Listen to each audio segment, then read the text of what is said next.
তো guys welcome to another mini blog. তো আমি এখন নালিগঞ্জ স্টেশনে দাঁড়িয়ে আছি। সো আজকা কলকাতা গেছে মাল নিয়ে আসবে।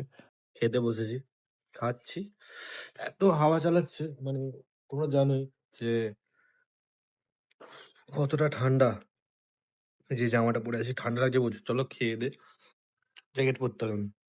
তো আজকের লাঞ্চটা হচ্ছে ডিম ভাজা, আমুদি মাছ দিয়ে, পেঁয়াজ কলি দিয়ে তরকারি, আর এটা কি কি একটা শাক ছিল, আমি জানি না, শাক ফাক আমি খাই না। একটা শাক ছিল, ওটা দিয়ে মেখে ভাত খাওয়া হয়ে গেছে। চলো খাওয়া দাওয়ার পর দেখা হচ্ছে। তো গাইজ এখন দেখতেই পাচ্ছ বসে আছি, একটু ফাঁকা হয়েছে দেখতেই পাচ্ছ।